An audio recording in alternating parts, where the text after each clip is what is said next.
Dacier Benouté, finalement, tout le monde sort la tête haute de cette séquence, mais que faut-il retenir sur le plan politique, mais aussi sur le plan diplomatique de cette séquence-là? Oui, merci.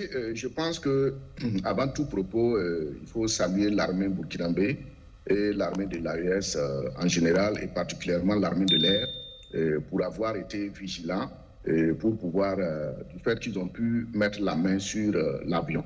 Parce que nous sommes en guerre et en temps de guerre, et quand l'armée, en tout cas, atteint de telles prouesses, il faut les féliciter et il faut traiter le problème tel. Parce que si cette division n'avait pas été vigilante et qu'il y avait d'autres incidents, aujourd'hui on allait dire que bon, peut-être que c'est sabotage et ils allaient peut-être répondre devant une cour martiale. Donc il faut les féliciter.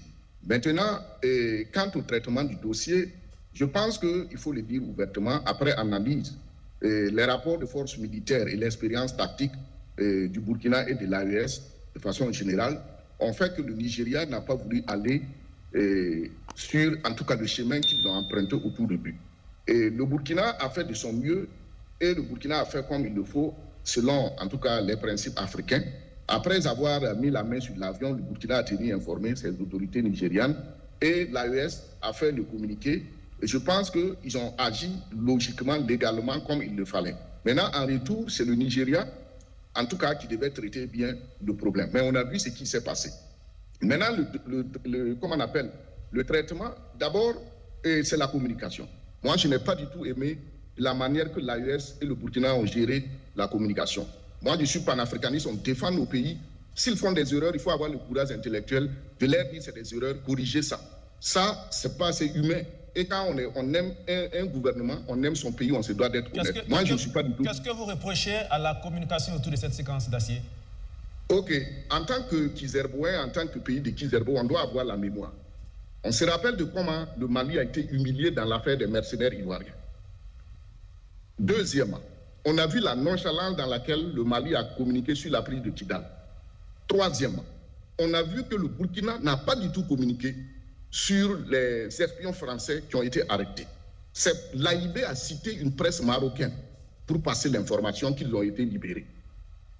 Et maintenant, troisièmement et quatrièmement, maintenant, quand ils ont pris l'avion, nous sommes en guerre. Le peuple est mobilisé derrière eux. Cette prise d'avion devait faire l'objet d'un journal. On devait passer ça au journal, présenter l'image de ces militaires qui y sont. Ils ne l'ont pas fait.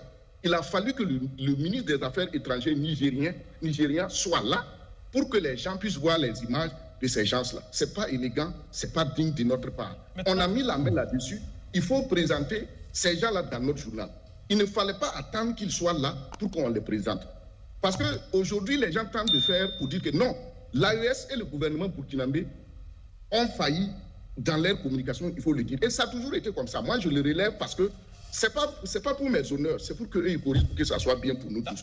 On fait les mêmes erreurs. Oui. Pardonnez-moi de vous interrompre. Finalement, il va falloir à un moment donné qu'on sache ce qu'on veut dans ce pays. Quand les autorités communiquent à outrance sur ce type d'opération, c'est-à-dire montrer cet avion, montrer l'équipage, on les accuse de faire de la propagande. Quand ils essayent de le faire avec un respect minimum dû aux justes coutumes en la matière, vous les taxez de faire de la communication à minima. Qu'est-ce qu'on veut finalement? Qui les taxe de faire la propagande? Ce n'est pas Dacier de Bindouté en tout cas. Dacier de Bindouté a toujours dit qu'il faut qu'il s'assume dans la communication et j'ai toujours proposé concrètement. Le peuple burkinabé fait des efforts. Et en termes de communication, j'ai toujours fait des propositions ici. Et c'est pourquoi quand ils ont créé l'AES, j'ai dit immédiatement il leur faut la communication parce qu'ils communiquent très mal. Un pays ne peut pas mettre la main là-dessus sur un avion ennemi parce que nous sommes en guerre. Et que la presse d'État n'ose pas parler de cette information. Et je l'ai toujours dit ici. C'est cette affaire de droits de l'homme qui fait que le Burkina communique comme ça. Même on voit comment la communication se passe. Bon, bref. Maintenant, pourquoi je dis cela? Parce que même dans la résolution diplomatique, moi je pense que, parce que je l'ai dit, ça n'engage que moi, parce que moi je suis panafricaniste de nature et je les ai toujours défendus publiquement. Donc nous aussi, on doit parler pour qu'ils comprennent les enjeux du problème. Les gens n'ont qu'à prendre ça comme ils veulent. On est en guerre. Et le président Ibrahim Traoré, pour moi, dans l'élégance de l'État, ce n'est pas lui-même qui devait le recevoir. Il devait laisser cette affaire entre les mains du ministre des Affaires étrangères et du ministre de la Défense, s'ils veulent, parce qu'il doit avoir affaire à Tinubu lui-même. Si le Nigeria veut nous demander pardon, c'est Tinubu, le président du Nigeria, où il devait avoir le président du Sénat, une haute personnalité. Pourquoi je le dis? Ayons la mémoire. Ce n'est pas un pardon sincère. Le Nigeria n'a qu'à prendre ça comme il veut. Je ne parle pas du peuple nigérian, des autorités. Pourquoi le Nigeria n'a pas demandé pardon au Niger? Vous avez vu, sur ce plateau, vous vous rappelez? Est-ce que le Nigeria, la CEDEAO même a présenté des excuses même au peuple nigérien? Combien de gens sont morts en coupant l'électricité de blocus? Aujourd'hui, c'est nous, comme je le dis toujours, les Burkinabés aiment qu'on dise qu'ils sont modestes, ils aiment la paix.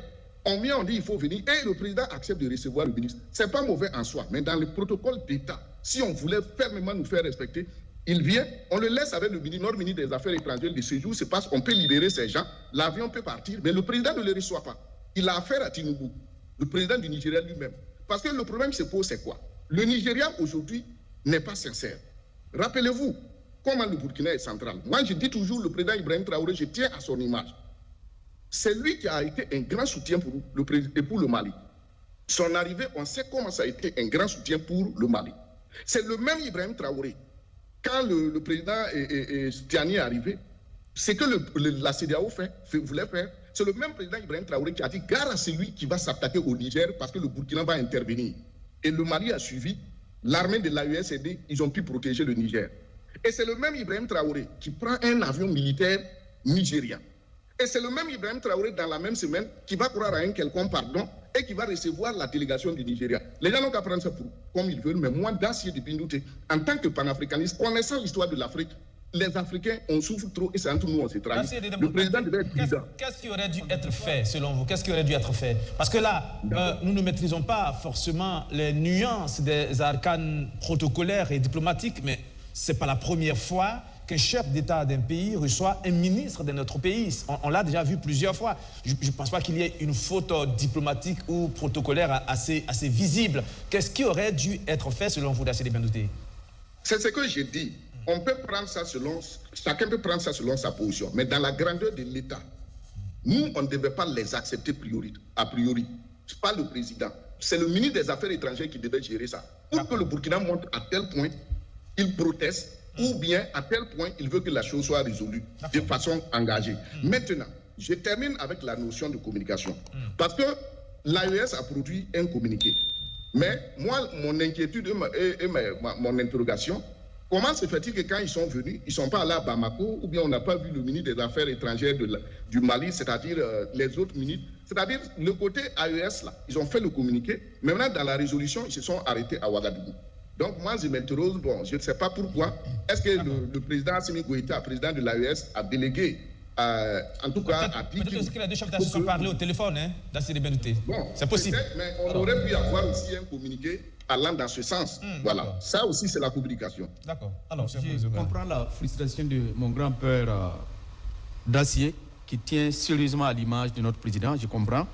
Mais je pense qu'en tant que panafricaniste, il est aussi de notre devoir de savoir parfois raison garder. Moi, je trouve que la posture du Burkina Faso, je ne dis pas qu'on est extrêmement modeste, mais on a monté notre bonne foi. On n'a pas de problème avec aucun pays. Ce que nous voulons, c'est qu'on respecte notre pays et qu'on respecte notre choix. Ce que nous ne voulons pas qu'un autre pays se laisse embrigader par l'impérialisme pour nous créer des problèmes. C'est ce que nous demandons. Et en matière de communication, je peux comprendre que peut-être si certains dossiers, on peut avoir à redire. Mais dans ce dossier précis, je pense que c'est le ministre de la ministre qui est sorti à la RTB annoncer ce qui s'est passé. Est-ce qu'il était de bon ton de présenter ces personnes qui ont été arrêtées? Je ne vois pas la nécessité. Du moment où ils ont été très bien traités. Et si la scène internationale, tout le monde reconnaît que le Burkina Faso a été vraiment de bonne foi. Le territoire a été violé et par un avion militaire étranger, alors que nous sommes en guerre. Qu'est-ce qu'il faut faire? Et je pense que les Nigériens, tous les Nigériens qui suivent la politique, pourquoi les Nigériens ont pris faire écho tous les Burkina Faso contre leur président? Les gens ont demandé des comptes au président. Pourquoi cette gestion opaque, en tout cas, de la diplomatie extérieure? Donc, c'est parce que le Burkina a su garder son sang-froid qui a fait que, même dans son propre pays, les gens demandent des comptes au président. Donc, à mon avis, nous n'avons pas intérêt à ce qu'on nous défend un peu partout. Ça, c'est mon point de vue. Nous avons besoin seulement que ceux-là même qui ne comprennent pas la politique du Burkina Faso comprennent la raison pour laquelle nous sommes en combat. Et parce qu'on n'a pas besoin seulement de l'AES seul, on a besoin de d'autres pays. Parce que l'Afrique ne va pas se libérer seulement avec l'AES. L'AES sera cette locomotive-là qui va tirer les autres pays. Mais si nous sommes permanemment en conflit avec eux, comment tu peux appeler ton chien avec un gourdin à la main et le chien va venir? Il ne viendra pas. Donc, à nous d'expliquer tout pour que ceux qui nous écoutent, les autres pays qui nous écoutent, les peuples des autres pays qui sont avec nous comprennent la raison pour laquelle nous sommes en train de mener le combat. Mais si on se montre un peu par moment, entre griffes, belliqueux, si on se montre un peu par moment arrogant, si on se montre par moment des gens qui veulent débattre en guerre, moi je pense que ça nous dessert. Sinon je comprends la position de mon... Là c'est bien noté. Si on voit aussi l'autre pièce de la médaille, vous l'avez toujours ici demandé, appelé de tous vos voeux, vous avez demandé à l'Afrique de faire preuve de maturité. Et là, que des pays africains soient capables de régler leurs différends calmement dans la diplomatie. Est-ce que ce n'est pas aussi faire preuve de maturité, de lucidité et puis aussi montrer aussi qu'on est capable de régler nos problèmes sans forcément soulever des armes? C'est important aussi cela. Oui, je suis d'accord. Je suis d'accord. Je n'ai pas dit que ce qu'ils ont fait, c'est mauvais en soi. Je parle de la méthode et de l'élégance de l'État. Notre chef d'État, je refuse qu'on dise qu'il est simple, qu'il n'a qu'à être modeste. Non. Et j'ai toujours dit ici, le président Ibrahim Traoré n'est pas capitaine. C'est-à-dire, il n'est pas dans son titre de capitaine. Il est président du Faso. Donc, il faut changer de méthode, de vision et même de la solennité de l'État. C'est ça, moi, je veux. Donc, quand je dis qu'il ne devait pas les recevoir, vous imaginez le président nord-coréen Kim Jong-un recevoir un ministre des Affaires étrangères d'un pays ennemi dont il a l'avion, s'asseoir en train de sourire pour dire que c'est la paix. Non, il y a du sérieux qu'il faut mettre dans certaines choses. J'ai un peu de mal avec votre thème pays ennemi. Je pense que jusqu'à preuve du contraire, le Burkina Faso n'est pas en guerre contre le Nigeria. Quand Quand on déclare un État pays ennemi, je pense que cela répond à un certain nombre d'éléments factuels qui ne sont pas présents ici. Le Nigeria n'est pas un pays ennemi, c'est un des pays de la sous-région avec lesquels on a des bisbilles à cause des récents problèmes entre l'AES et la CEDEAO, mais le Nigeria n'est pas un pays ennemi du Burkina Faso. Je n'ai pas dit que le Nigeria est un pays ennemi. Essayez de comprendre en profondeur ce que je veux dire. Je n'ai pas dit que ce qu'ils ont fait, c'est mauvais. J'ai dit qu'il faut du sérieux dans la gestion, dans la solennité de l'État. Le président devait laisser le ministre des Affaires étrangères gérer, on peut les libérer. Et parce que lui, il a affaire à Tinubu. Si on devait recevoir quelqu'un, c'est une haute personnalité nigériane qui doit venir demander pardon. Et dans ce pardon, en retour, le président Ibrahim Traoré peut maintenant leur dire la vérité dont le procès Zungrana parlait tout de suite. Il faut dire au président, et même dans la diplomatie, je n'ai pas vu qu'ils l'ont dit la vérité. Il faut dire la vérité aux Africains. Il ne faut pas dire qu'on n'a pas d'ennemis. Pour moi, aujourd'hui, on a des ennemis parce que c'est des Africains qui vont détruire l'AES, qui vont combattre ces présidents. Et je voudrais poser le décor. Moi, j'aurais voulu entendre qu'on dise au président, à ces ministres des Affaires étrangères nigérians, rappelez-vous de Biafra. Je me rappelle, Alpha Omar Konaré avait dit ses vérités à Blaise Compaoré quand il soutenait l'Azawad. Alpha Omar Konaré a dit à Blaise Compaoré, rappelle-toi de la guerre au Rwanda. Les Occidentaux, ils nous poussent en guerre. Quand ça chauffe, ils viennent prendre les ressortissants. C'était en 1994. On venait de sortir de la crise rwandaise. Et Alpha Omar Konaré avait dit ça à Blaise Compaoré parce que Blaise Compaoré soutenait les gars de ces sectionnistes de l'Azawad. Donc, il faut de la vérité. Quelques années plus tard, voilà le problème aujourd'hui. Moi, j'aurais préféré entendre que notre ministre des Affaires étrangères, sans diplomatie, dise que nous, on ne veut pas faire la guerre aux Africains. Thomas Sankara avait refusé ça. Et beaucoup de gens aujourd'hui le reconnaissent. Le Burkinabé n'aime pas s'impliquer. Qu'on lui dise la vérité, ce qu'ils ont fait, c'est pas bien. Ils n'ont qu'à se rappeler, la même France les a poussés ensemble, ils ont connu la guerre du Biafra. Aujourd'hui, il ne faut pas qu'ils essaient de mettre les autres pays africains. Le Nigeria devait être ce pays qui protège les pays africains. C'est le président Ibrahim Traoré qui devait agir comme ça et le président Tinubu va l'appeler pour lui dire, bon fils, bon, vous voyez la vie, là, il faut faire comme ça, lui donner des sages conseils. Mais si c'est le vieux même qui menace comme ça et qu'il faut dire que non, on doit être modeste, moi je ne suis pas contre. Moi je parle de la solennité de l'État. Et dans la communication. La communication là, c'est pas mauvais. C'est pour dire que s'il y a quelque chose, il faut passer l'information au peuple. Assumez-vous. Regardez pour l'affaire des espions français. Nos services de renseignement ont travaillé.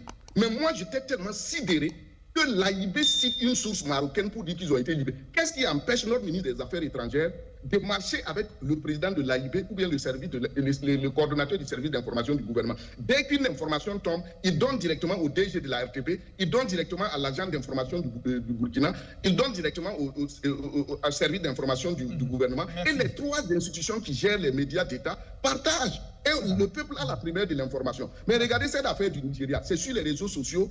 qu'on en parle. On a même dit aux gens de ne pas parler dans la presse. Non, il faut qu'on communique. L'État doit donner la primaire de l'information au peuple. C'est entendu.